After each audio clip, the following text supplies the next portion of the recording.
Whatever. So, good morning, everyone. We don't quite, do we have audio?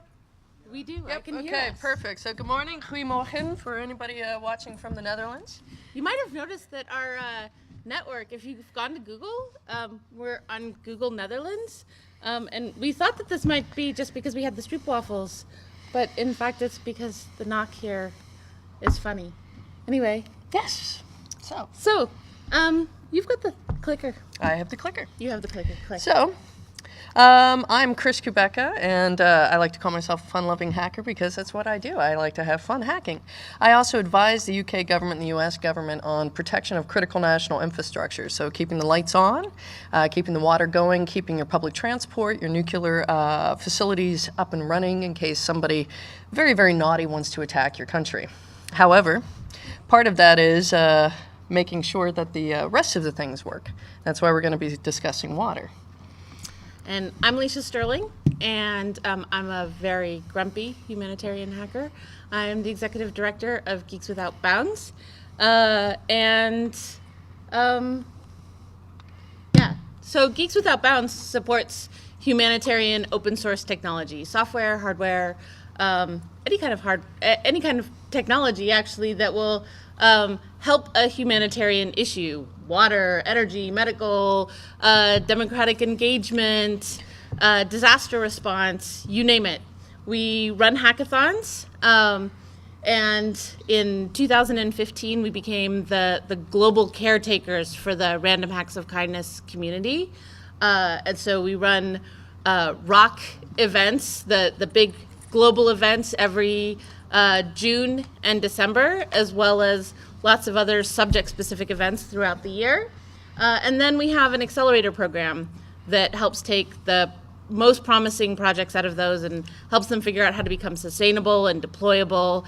And we go out into the field and make sure that things really work so that we're not being a bunch of stupid engineers just attempting to fix problems based on our fantasies of what's going on. So that's us. Oh, by the way, she didn't say this, but she's also on the board of directors of Geeks Without Bounds. So technically, she's my boss. I know. Strange Woe world. is me.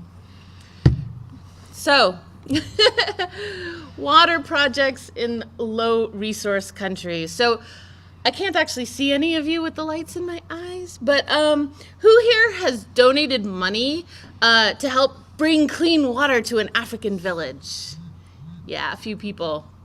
And who has bought one of those charity waters like Ethos Water at I see some hands. Yeah, I see a few hands. Yeah, so let me tell you, some of those charities are actually fantastic charities and they are doing really important work. But what happens with that money is that money goes to drill brand new wells, to set up brand new plumbing, to bring water into either like a public square or into a schoolyard. And it's not like water going to the kitchen or water going to the bathroom. It's water going to a public water point, which might be one of those, hand pump things, or it might be a spigot. You'll see a picture of one of these in a little bit. But these are public water points. Now, here's the bad news, which I think is on the next one. Yep.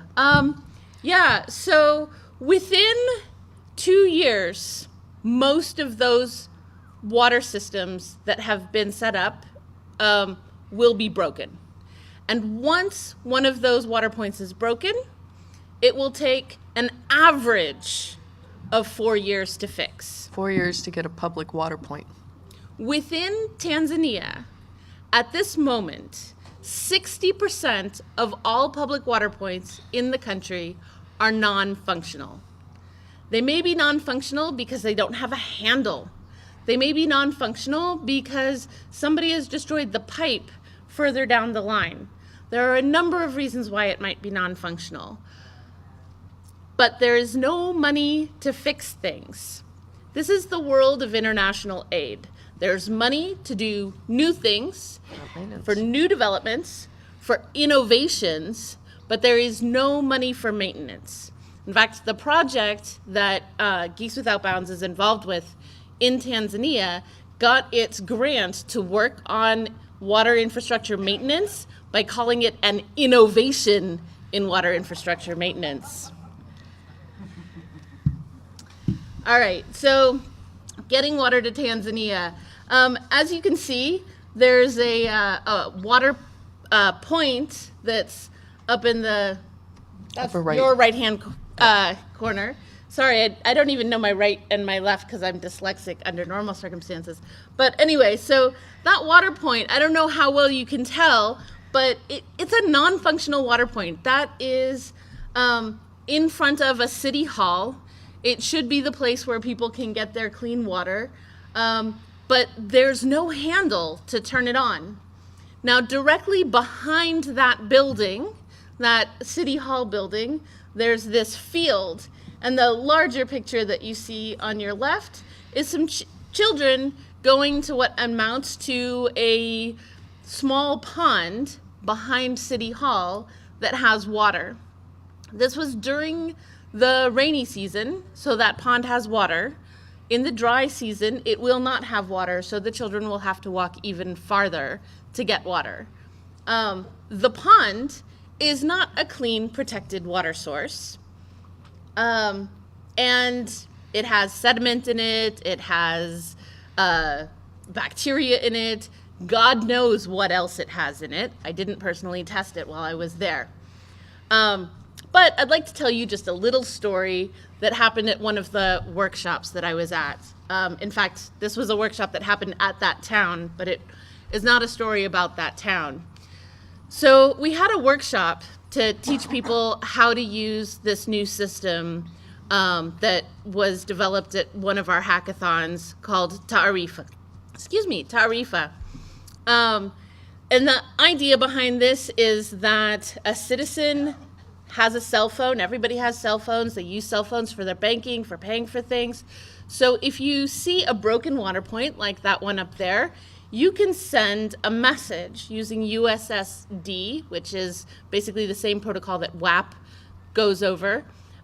You send a message and you say, this water point is broken. It says, which water point is broken?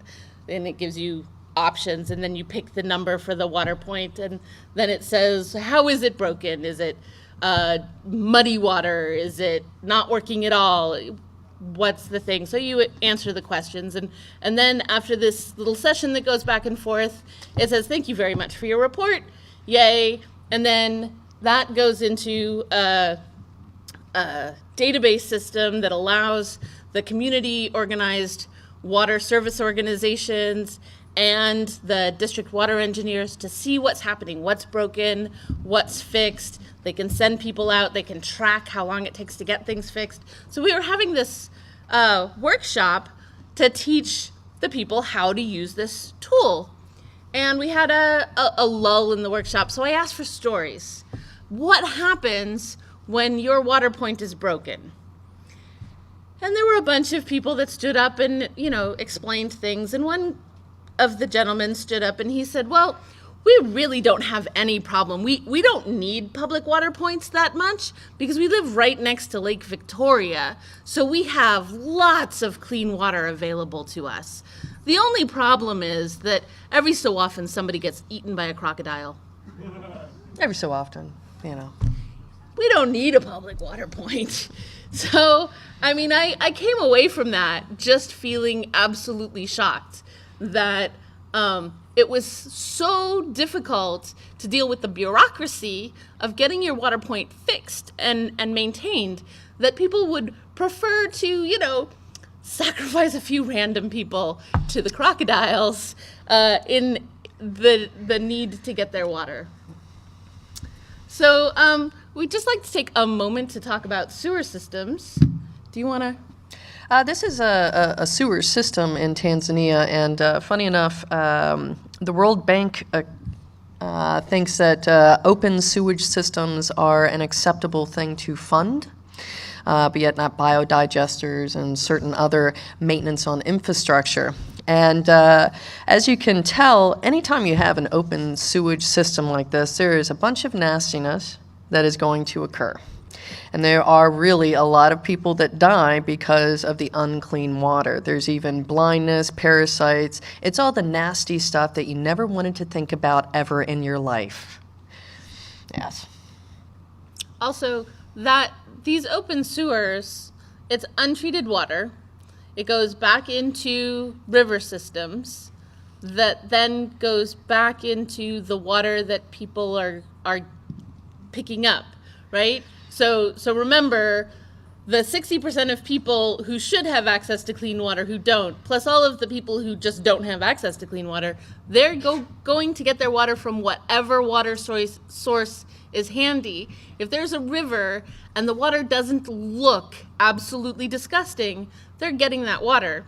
And you would be surprised at how not disgusting sewer waters rushing down basically a stream in the middle of town can look. I mean, it might smell bad, but it doesn't necessarily look bad. No. And people do get their water from those. Yeah. It also enters the agriculture and also the food supply hitting that, and if they fish or anything like that. So it just spreads the pain around. So luckily this is only a problem in Africa, right? Absolutely. Only a problem in Africa. Would never happen in a developed nation like the United States. Definitely not in New York. Definitely not New York. No. Mm-mm. So where was that? Where were those pictures taken? Oh, those pictures? Yeah. Okay, so the one on their left, that's Zanzibar. And that's actually rainwater right after a rainstorm, and there was this little boy dancing in the puddles. But the one on your right, that's New York. It kind of looks like an open sewer system in Tanzania. Yes, it does, with mysterious contents that you don't want to step in. Yes. But here's the interesting thing, because you think that that's just normal. It's kind of what happens in the city, that water runoff. What happens to that water? That water, when it's actually collected for the runoff, actually gets put back into the water supply so that it can then be filtered out with reservoir water and also river water, wherever the New York water supply gets it. They actually have several reservoirs, but it actually gets fed back into the water system. So you're eventually, if you are drinking anything from back there, or any of the water in the water fountains, or taking a shower, that will eventually end up back into the water system while you're staying in this wonderful, lovely city of New York. So I think some of you may have heard the news about Flint, Michigan. And Flint, Michigan is a very interesting one because, believe it or not, it's not a unique situation in the United States. However, it's just one circumstance where it's really been picked up on the news because it is just such a horrendous situation. Basically, to save some money, the municipality decided they were going to switch the water supply from Lake Huron to the Flint River. Now, not all water is created equally. When you change the water source, there's going to be different pH balances, there's going to be additional sediment, or so forth. Now, one of the problems that compounds this is the United States decided to keep lead legal until the 1970s, while the rest of the world in the 1920s said this is a dangerous material. We won't put it in our gasoline products, we won't put it in our indoor plumbing, and we won't be putting it in our medication. But the U.S., for commercial reasons or corruption, decided to keep it legal, including in paint and gasoline and indoor plumbing until the early 1970s. Now, when you send unconditioned water through pipes that can have lead, you have to actually add some chemicals so that the lead does not get leached from the pipes. Well, when they switched the water source, they decided not to bother with that additional water conditioning to further save some more money. And unfortunately, you cannot get rid of lead out of your body. It's a heavy metal, and it's very difficult. And, well, if you live in a poor neighborhood and can't afford lovely, expensive bottled water, which, by the way, usually is not tested in the United States, you are stuck with mysterious water of unknown, dubious quality. To tell you how unknown and dubious it is, Flint, Michigan, with their required water report, still does not list the lead issue officially, even as of last year. So this is an actually important thing to note. we have some major corruption and trust issues in the United States. And when people get upset about anti-science folk in general, or even conspiracy theorist folk in general, I always kind of feel like I have to stop them, because I actually have a lot of compassion for the most bizarre conspiracy theorists and the most anti-science people. Not that I agree with them, but that I have compassion for them, because there are so many cases where people who know better are lying to the public. So if you know you've been lied to, not once but several times, why the hell would you keep trusting these people who are saying things you don't understand, right? So Flint is not even still in their public reports not talking about the lead, even though it's totally public knowledge now. Yeah. So what about the small town that I live in Eastern Washington, where we've had weird situations with everybody on a single street getting breast cancer in the same year, and we had 3 babies born with encephalitis in the course of a year and a half. What is going on with our water? Who knows? Because the reports say they're perfect. I won't drink that stuff. Yeah.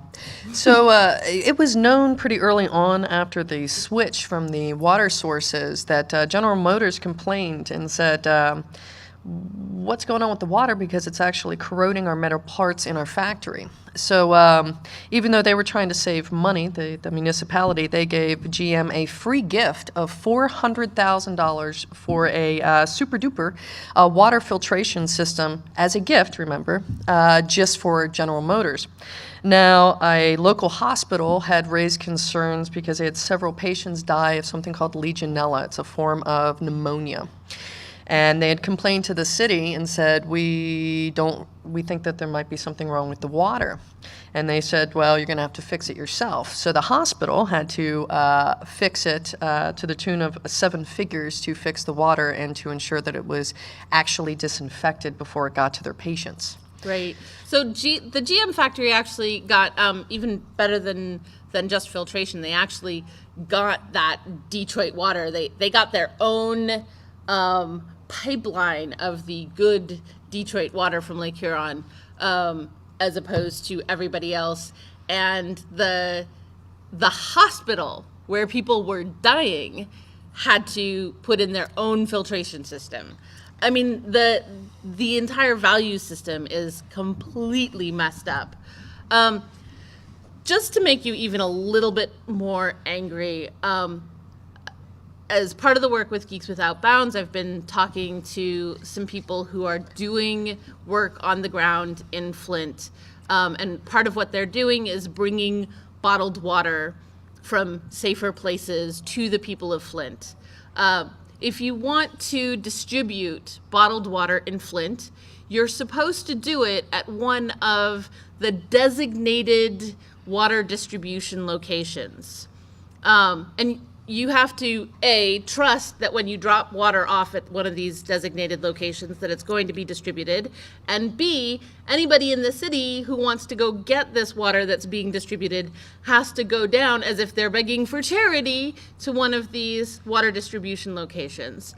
So this group of people who's doing this work said, no, we're not doing that. We're just going to give water directly to people, and we don't care. But here's another part of that, is that when this was all big in the news, they had hundreds of distribution locations. They've closed most of them down, and now it's in the tens. So there's that. Also, the town of Flint is actually sitting on top of an aquifer with perfectly good, clean water. It's actually the same water from Lake Huron, and it doesn't have the problems that the Flint River water has. It's basically filtered by the ground a bit better. Now, it's entirely possible to have groundwater that is very poisonous, but this water has been tested, and a number of the homes really should be able to use their own well water, right? But Flint, 2 years ago, stopped permitting people to drill their own wells. You cannot get a permit presently to drill a well in Flint, even if you've tested the groundwater at your home and proven that it is clean. So there are people who are saying, we don't care, we're going to do it anyway, because we've got to do something for these people. It's a very desperate situation, and the bureaucracy and mess that has been created because of corruption and greed. It's very frustrating. Very It's frustrating. Extremely frustrating. So, it's Whoops. not flipping. It's not flicking because I'm So basically, they went out and said, we're going to save $5 million switching. $5 million. That sounds like, right? $5 million, that's a pretty good savings. However, so far, it's looking like with various grants and bailouts and so forth, it's already costing $600 million to fix that $5 million savings. Now, when we look at this, I live in the Netherlands. I've lived there for about 10 years, and I live in the capital city of Amsterdam. And about 11 years ago, the city itself bought a state-of-the-art biodigester, garbage waste facility and water facility for the tune of 450 million euro. It's owned by the city. It's already been paid off, and we make a profit of 12 million every year. We've got the best rated water source of any developed country in the world. We test for more things than you can possibly imagine to make sure. And our water is very, very filtered. It also provides 75% of the electricity for the entire city. It keeps those red lights on. It keeps our metro system and what we would call trams, which are all electric, as well as most of the buses. And the money gets put back into the city so that it can stay dynamic, and about 20% of the city actually gets free heat from the electric production because it comes out as steam. So we actually have very, very beautiful water for less money than it's costing, basically, Flint to make up for this wonderful little switchover disaster. So when people say, well, what can we do to solve this? Well, we've already had things in different parts of the world that are working and are very, very successful. So when it comes to government, if you have the will and you don't have the corruption, it's absolutely possible to do these things.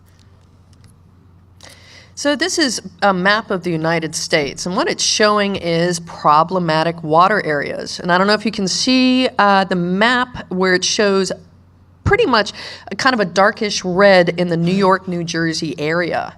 Very recently, several individuals have actually resigned from New Jersey because they were not testing the water supply even in the school systems, and they're finding that there's up to 5 parts per billion lead coming out of the water fountains in your children's elementary school, because they decided to selectively and manipulatively test the water in only certain areas, or they'll do little tricks like trying to flush out the water from the pipes for a while before they actually test for lead, which is actually completely illegitimate testing-wise. The United States is got some problems. There's even worse problems in Flint in the Washington, D.C. area. So you can look up the Washington, D.C. water crisis that was 2000, 2002, somewhere around there, where they still have an issue and they still have yet to fix it. And that's basically what it looks like. Some of the more common problems are this. We've got lead, but there's also other things and other heavy metals like copper, which can have devastating effects on the human body. Bacteria, well, that's just a nasty one. I'm sure many of you have heard of something called cholera, and of course other things like Legionella. By the way, we do have chlorine in our water, and that's supposed to kill off the bacteria, but it doesn't kill off all of the bacteria. No. And some areas put in less chlorine, so you're going to have a higher chance of having the bacteria. Yeah. You've also got bacteria that are just becoming essentially immune to the alcohol and the chlorine and the antibiotics and everything else. Yeah. And so that creates more of a problem. So in some cities, they've put even more chlorine into their water. So then the water coming out of your spigot kind of smells like a swimming pool. And that's not very good for you either. No. And by the way, we do not use chlorine in our water system in the Netherlands because we don't have to. It comes in through pure and clean. Another thing that there's a problem with, in the United States, there are absolutely no regulations to filter the water enough to remove the pharmaceutical waste products out of it. So when you take chemotherapy drugs, it can actually still stay in your body for up to 10 years. So you're still peeing out some of those chemo drugs, as well as birth control or cocaine or ecstasy or whatever, because there's no federal requirement to filter the water out that much. It ends back up into your water system. In Washington State, they've been testing the fish in the Columbia River, and they're finding cocaine, they're finding chemo drugs, they're finding all sorts of interesting drugs. So many of these drugs that we take don't actually get metabolized by our body, so it's just going straight into the water system, and then after it's treated by our sewer systems, incompletely, it's going straight into the fish. So it's not only just the water that you're drinking. If you're eating fish, or especially even worse, shellfish, you're getting all of those contaminants again. Oh, and how about the fruits and vegetables and where the water comes from that actually irrigates those? It's the same sources going back into your food supply, which is a bit of a shame. Yeah, so, what you end up with is these pretty rivers. It looks so clean, right? No, fuck that. So this is close to where I live. I don't expect you to read all of it. I put, this is up on the web. I'll give you the address for it at the very end. But you can look up the link to this. The Snake River in Washington and Idaho is the source for industrial water, the source for agricultural water, and the source for drinking water for a pretty large population, mostly rural. But even those of us who live in rural areas, we're human and we count too. And our water is horribly poisoned by industrial runoff, by the agricultural runoff, from the poop from the cows in the feedlots. It's pretty awful. So yeah, that sucks. What do we do about it? We've got to do something about it because all of us need water. It's one of those things. And so that's why we're here, because we hack all the things. Yes, so we have water hackathons that are actually coming up. So this is super exciting to me. I just want to give like a short tangent.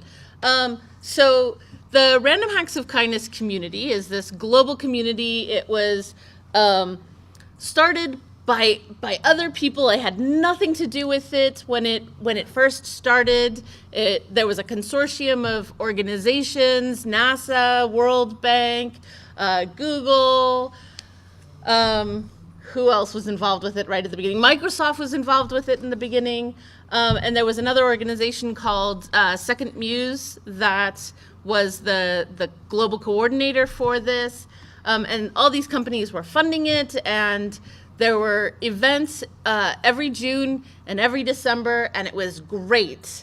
And then I guess the companies kind of got bored, whatever. They stopped funding it. Second Muse said, we're, a for-profit company. We can't really do something without money coming in.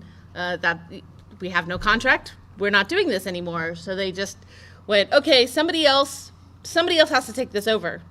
So in October of 2014, I said, well, Geeks Without Bounds runs hackathons, and we've probably run more nonprofit hackathons than anybody else on the planet. Why don't we take it over? And they said, great, you do that. So we inherited ROC Global Coordination with no budget and literally a database and some files and a broken website, and here, go do it. But on the plus side, we had this amazing global community that already existed. And the Indian community, in particular, stepped up in a massive way. And the one of the founders of Rock India, Chinmayi SK, she actually came on board with Geeks Without Bounds to become the global coordinator for Rock, and works with Rock Australia and Rock Africa and all of the different cities throughout Europe and the United States in order to coordinate both the global days and specific subject events. And she asked me to come to India to run a gender-based violence hackathon, or rather a hackathon against gender-based violence in India. Not the other way, really. Right. Not the other way. Yeah. Woo. So she invited me to come to India, and this program was funded by the U.S. State Department, and we thought we were going to run this in Kolkata, but the U.S. consulate in Kolkata said, no, we want to run this in rural India. We're going to run this in Ranchi. And we're like, wait a second, doesn't the community in Ranchi have kind of trouble getting access to computers? They're like, yeah, that's why we want to run a hackathon there. We're like, aren't we going to have trouble finding people who know how to program? Yeah, that's why we want to run a hackathon there. So we kind of, wrang our hands and worried a lot. Chinmayi did an amazing job of coordinating locals there in Ranchi, students from the local business college. She got the Judicial Academy on board. She got professionals from the area on board. She got people from charities, from NGOs that deal with gender-based violence and with youth issues from around India. She brought them to Ranchi, and she also managed to get volunteers who were professional programmers or college students in areas that had much more access to actually travel all the way to Ranchi to take part, to serve as participants, as mentors, as subject matter experts. And let me tell you, it was one of the best hackathons I have ever been to. Hands down. It was frickin' amazing. So we go away, and a couple weeks after I leave Ranchi, they say, we want to have a rock community here. We want to do global events, global weekend events here. And we said, great, have at it. And so they started organizing for that. And then they said, you know what? We have issues with water. We want to have a water hackathon too. Well, wait, I mean, you want to do more than just the twice a year event? Yeah. We want to organize a water hackathon. So after we were like, okay, we'll help you with that. We'll help to find the funding for that. And while Chinmayi was looking and coordinating for funding, another city in rural India said, we want to do this too. So now we've got 2 cities in India, and possibly more. And so I'm very excited about the fact that has taken root and grown. And now what we'd like to do is we'd like to do a simultaneous event, sort of like we do on the global weekends, but this one will be India and the United States. We will have at least 2 locations in India and at least 2 locations in the United States. I'm hoping that we'll have 1 location in either Detroit or even Flint, because Flint would be like having it in Ranchi, trust me. And the other thing that I would really like to do, because this is something that's very close to my heart, living very close to a res as I do, and having 2 of my 3 children being half-blooded Central American Indians, I would like to do something to help water quality on Native American reservations. So I would really like to have one of our locations in the United States actually be on a reservation where we're not coming in and telling them how to fix their problem, but just like what happened in Ranchi, we're simply bringing in some support and letting them make the decision about how they want to fix this, and telling us, the technology community, what it is they want us to do for them to meet their challenges. So as you see, this is sort of the new, it's not really a tagline, it's sort of a motto above and beyond the ROC tagline, which is collaboration is greater than competition. When we run hackathons, it's not about who can make the flashiest thing. It's not about who makes the, like, oh yeah, you want to make the judges really happy so that you can get whatever the big prize is. This is a charity event that you're doing for the point of solving real issues, and it's not about whether you win or lose. It's about whether, as a group, we're able to actually come up with things that will help humans or help the environment or help whatever we need to help. So that's what this is about. And I can't see the bottom one over there. Our hackathon model. Oh yeah, that's what I just told you about. Whew, that's good that I covered everything on the screen. And this is also important beyond the hackathon. So if you are familiar with hackathons, you probably know that most things that are developed at hackathons die at hackathons. They might actually get a little bit of work a few weeks after the hackathon, but the vast majority of things that get invented or prototyped at a hackathon end there. But part of our model for hackathons is that we make sure that the most promising projects have support to become sustainable organizations. We also make sure that projects that already exist that fit these humanitarian ideals can go from one hackathon to another as a way to gain volunteer time from strangers, right? People who don't know about your project yet. And that helps to grow your volunteer base and grow your open source community. And it also helps to inject new thinking. So our project acceleration includes a curriculum that covers sustainability. What kind of an organization are you going to be? Are you going to be for-profit, non-profit? Can you be collaborative? Can you be a co-op? What sorts of legal containers do you need? And that has a lot to do with what country you're in, what state you're in, and a lot of other issues. We have legal mentorship that comes in and speaks to our accelerator program members. We talk about developing your open source community and work with you to connect with more people. We work on co-design. Every single project, whether it's about water, whether it's about disaster response, whether it's about gender-based violence, it doesn't matter. It needs to actually serve the people it's supposed to serve. It's not good enough for you to come in and think like, yeah, I can fix this problem. You've got to talk to the subject matter experts and the end users from day one. That's why we bring subject matter experts and end users even to our hackathons. And we encourage people who have no technical skill whatsoever, but are just curious, to show up to our hackathons, because those people, when they get engaged in the process, can be really, really vital. And then, of course, we also have mentorships as part of the curriculum on privacy and security.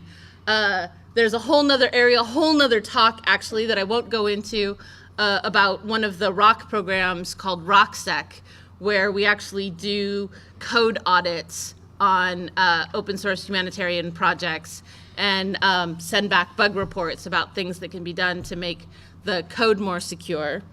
And we also have services to help not-for-profit organizations, small and medium-sized not-for-profit organizations that can't afford a proper pen test. But that's not, the code review is part of the project acceleration. And also help from ladies like her. All right, so the core of sustainability. Social enterprise turned into two things. It was actually supposed to be one thing. Social enterprises, cooperatives, commons resources, and replicability. your project is not sustainable if you have a patent or closed source, and when you get bored with it, it dies. Or you sustainable at all. personally run out of money and somebody else can't pick it up. Or you can only do this in the United States. Nobody else can do it anywhere else because you're holding on to the IP. None of those things is really sustainable in the long term, because there's all sorts of things that can stop you from moving forward.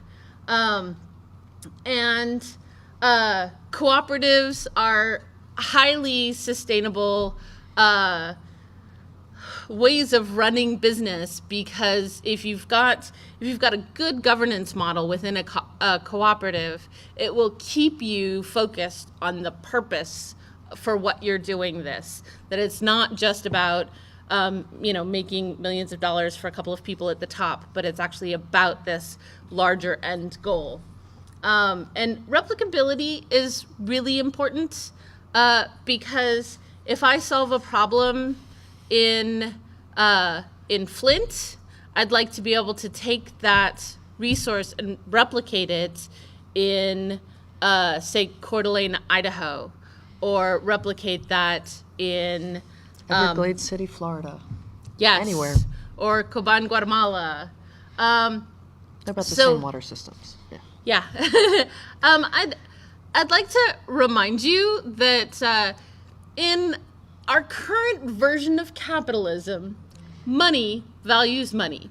Well, actually, not just in our current, whatever. Money values money. Money only cares about money. Money doesn't care about humans. If what you're focusing on is profitability, then all you care about is how much money you're bringing in. So a social enterprise is different from a pure for-profit enterprise in the sense that its primary value is a social issue rather than its primary value being making the most money for the shareholders. Excuse me. And some people think that if you have a social enterprise that somehow you can't make money or you can't make enough to pay people a living wage, and that is absolutely not true. And a good social enterprise or a good co-op or whatever the peer-to-peer model or whatever you have, a good organization that's going to be sustainable must pay a decent wage to all of the people that are working on it, because if you're not, then you're sacrificing people. Don't sacrifice people. That's just creating more problems. All right. So what we've accomplished so far, specifically in water. Now, actually, these are all things that we've touched within the last 2 years since I became executive director. I actually became executive director of Geeks Without Bounds a couple of weeks before the last Hope.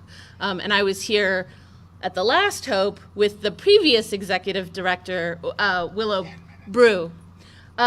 So Willow actually worked on some additional projects, but she's taken those projects on with her. So here I'm focusing specifically on the projects that we've continued to be involved with over the last 2 years. Tarifa, I was telling you about earlier, that started at a water hackathon that Willow Brew ran as part of Geeks Without Bounds back in 2010 in London. 3 months after its first prototype version at that hackathon, it was running the water system for Uganda. And it ran the water system for Uganda for 2 years. Then we went back to the drawing board. We did a bunch of new things, and it was first deployed in Tanzania under the same group of people that launched it at that hackathon. There's also another fork that's being used in Ghana. And we've been looking at using other forks of Tarifa with some slight differences in connection with CanoeNet. So CanoeNet is this project with the Kofan community in the Amazon jungle. They have about 1 million acres of Amazon land. And oil companies keep polluting their land and groundwater and their rivers, and it's pretty nasty. And when we first started communicating with them, it was all about water quality issues. That's kind of grown. The project around that has grown to touch educational issues and bringing in power that's sustainable and doesn't involve the petroleum companies and things like that. But the water quality issue is still key to that. And then this other project called Aguas con tus Aguas, which is a project from Guatemala that basically it has two pieces. One is a piece that allows the public to test water themselves with these testing kits and then track what the quality of the water where they are is. And the other piece of it is sort of a water education piece that tells the general community, this is what's going on with your water. Maybe this water that you didn't trust is much cleaner than you thought, and maybe this water that you did trust is much worse than you thought. So that's a really neat project. I think that each of these projects inform each other and have a lot to bring to the table in terms of helping us think about some of these other problems that we've been talking about today. But I think that we can do a whole lot more. So what do we want to do now? Take over the world, of course. All right. So trying to use technology responsible. It's one of these things where, patents and IP and so forth, but we're dealing with human beings that need water. You don't want to have to pay for a license before you fill up your cup right there and then sign an NDA to make sure that they know that you'll never test it yourself to tell the results. We want to be able to spread that knowledge of open source ways, low cost, no cost ways that we can actually make this stuff better. Because I think all of you would like to know what you're drinking today.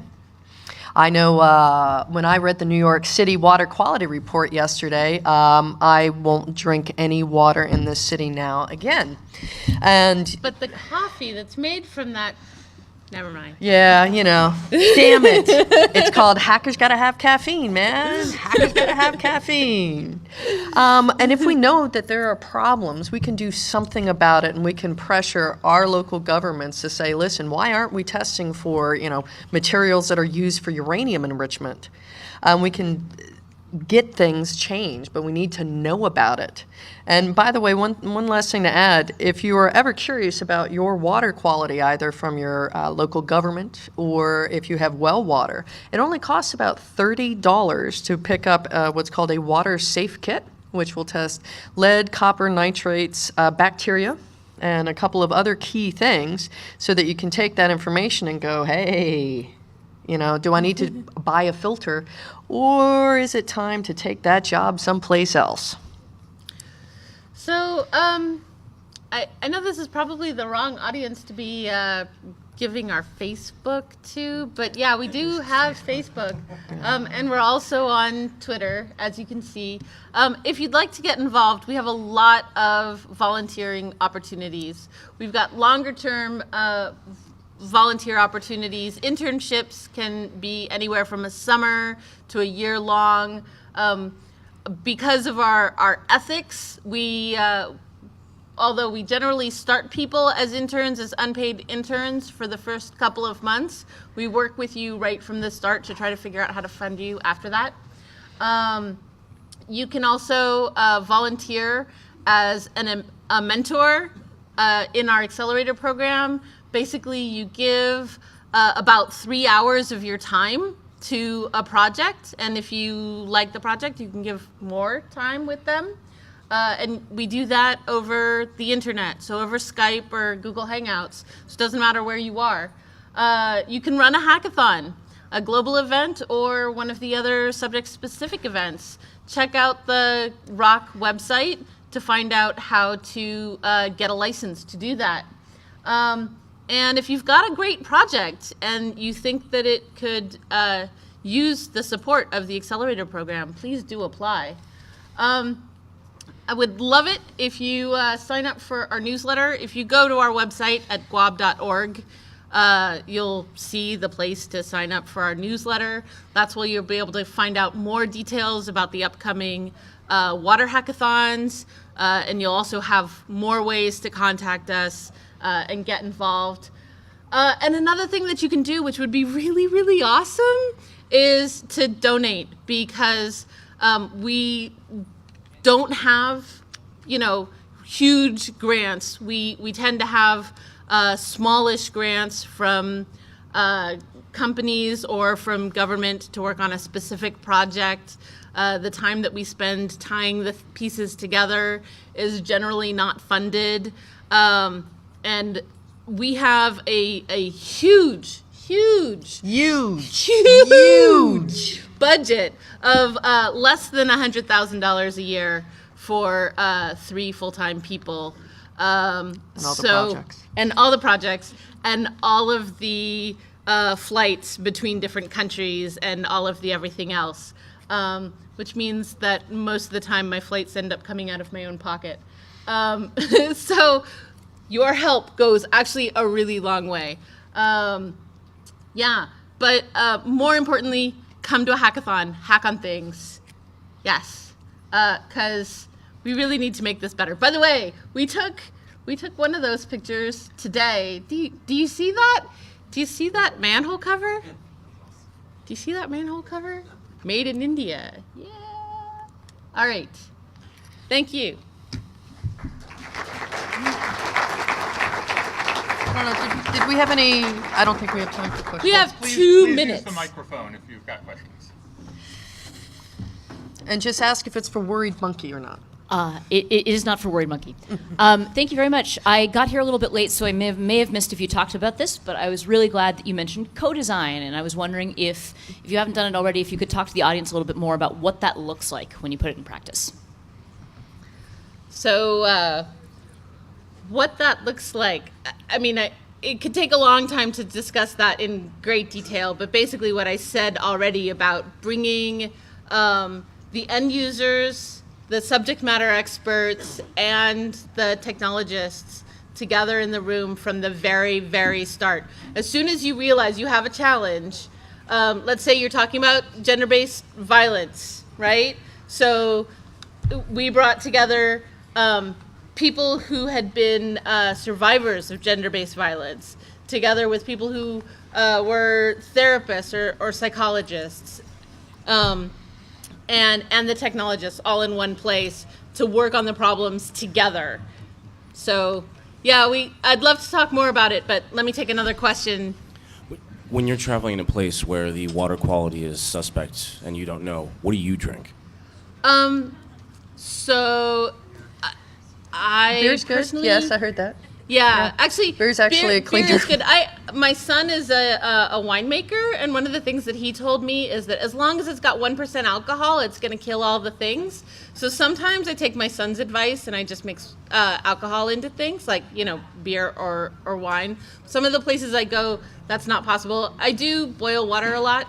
And I also carry like a life straw. I also carry water purification tablets as well. Yeah. So I carry a kit because you just never know. It depends on where I am, but I boil water a lot, and I have one of those Brita filter, the water bottles with the Brita filter. So boil first, filter second.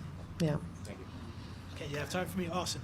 Okay, I was under this conception, right, that all New York water is clean simply because it filters up from Canada and it goes down into the Atlantic Ocean. No. I looked this up on Google. I can swear this is true. And I was under the assumption that was absolutely true. New York water comes up from Canada, from upstate New York, goes through the city, and goes out through the bottom. So it's all clean. Totally clean until it gets into America. No. There's Bronx in the middle. Yeah.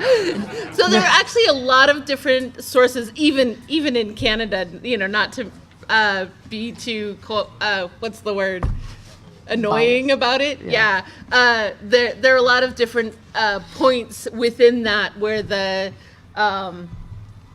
word pollution comes in. So yeah, it really isn't perfect water. No. And that water, like we were saying, the water that gets cycled back into the system, that's more of where your problem is coming from. Like you might have perfect glacial water, and then you're cycling that water from the the runoff, street the right street back runoff. into it.